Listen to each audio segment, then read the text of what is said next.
Do we truly know how much of the world's surface remains unexplored? Many scientists estimate that up to 80% of the world's oceans are still a mystery, while vast tracts of land, particularly in tropical rainforests and mountainous regions, remain untouched by modern civilization. These uncharted territories could be home to undiscovered species, strange phenomena, or even uncontacted human civilizations. In this video, we'll discuss uncontacted communities that have no connection to the outside world. If you enjoy this video, please leave a like, comment, and subscribe to our channel.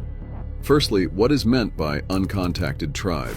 People who avoid interacting with outsiders. According to Survival International, around 100 so-called uncontacted tribes exist in the Amazon rainforest alone. Although the actual number is likely greater since there'll be communities we haven't even discovered yet. Now you're wondering whether they have no communication with anyone else. Everyone has neighbors, even if they live far away, and they will recognize them. If it's another tribe, maybe also uncontacted, they may or may not be friendly with them. It's difficult to imagine humans living in complete isolation in this day and age, without internet phones or television. But looking at photographs of these cultures hundreds and thousands of years ago is mesmerizing. It is crucial and ethical to respect their way of life, which starts by leaving them alone.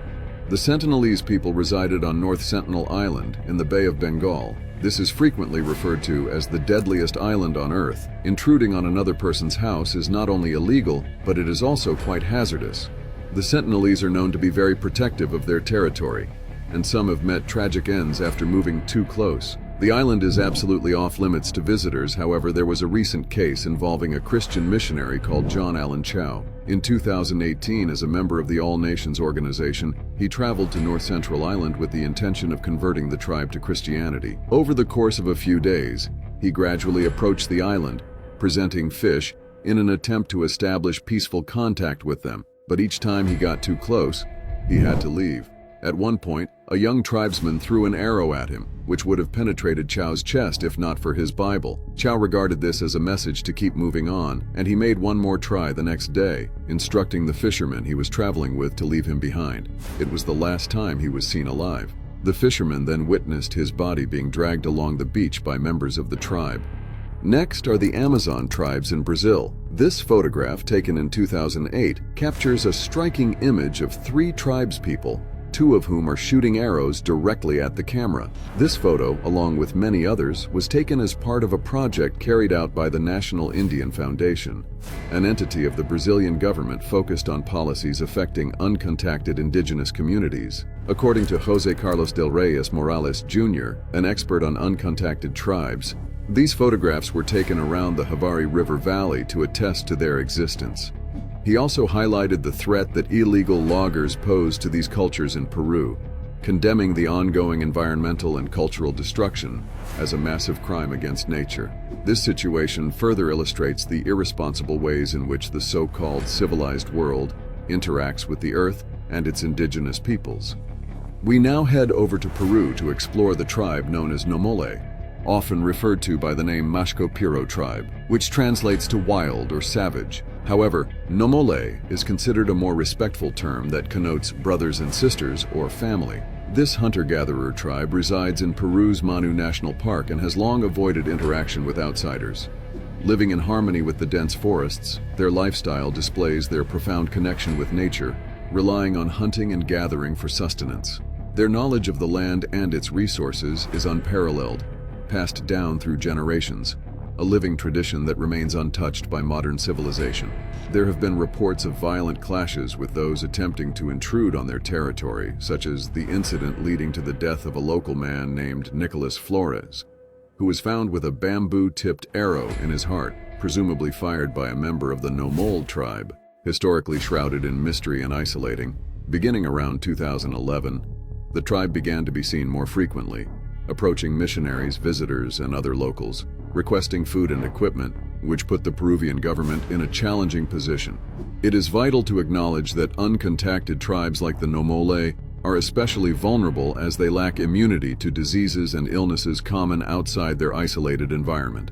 Next comes Bolivia's Toromona, an uncontacted tribe living around the upper Madidi and Heath rivers. This region, known for its rich biodiversity and pristine ecosystems, has been the ancestral home of the Toromona, who have lived in isolation, preserving their traditional way of life for centuries. In 2016, allegations surfaced of encounters between oil exploration personnel and this uncontacted tribe near the Peruvian border. The exploration, aimed at uncovering oil reserves, brought the modern world dangerously close to the Toromona. The Bolivian national oil firm, which contracted the exploratory operation to BGP Bolivia, a subsidiary of a Chinese oil giant, initially denied any such interactions. However, during the cleanup of pathways through the forest in August and September 2016, workers discovered footprints, broken branches, and empty tortoise shells, all signs that humans were inhabiting the area. On September 17th, workers were startled by shouts from nearby residents, prompting BGP to postpone operations and evacuate the area. Later, tribesmen, believed to be from the Toromona, approached the workers' camp. The local indigenous community, the Takana, had previously warned against the oil development, arguing it threatened the uncontacted Toromona. The local indigenous community, the Takana, vocally opposed the oil exploration, highlighting the irreversible harm it would inflict on the Toromona and the fragile ecosystem they depend upon.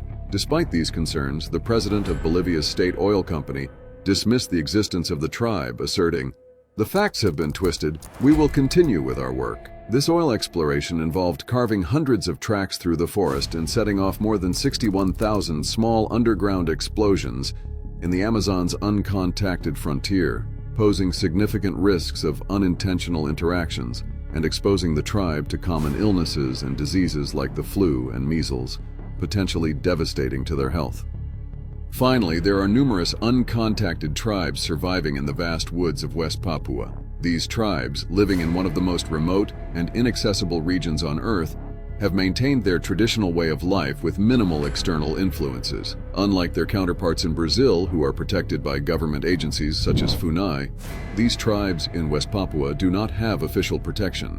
Incidents of contact, when they have occurred, often highlight the stark cultural divide and the potential dangers both to the tribespeople and those attempting to contact them. Survival International, a human rights organization, is one of the few NGOs advocating for legislation to safeguard these tribes. They aim to increase awareness of their presence to avoid encroachment on their territory. Efforts to protect these tribes are complicated by the need to balance their right to remain uncontacted with the risks of illegal activities like logging and mining encroaching on their lands. At the same time, Survival International believes it is necessary to keep certain details ambiguous, such as their specific locations and tribal sizes, to prevent groups like missionaries from seeking them out.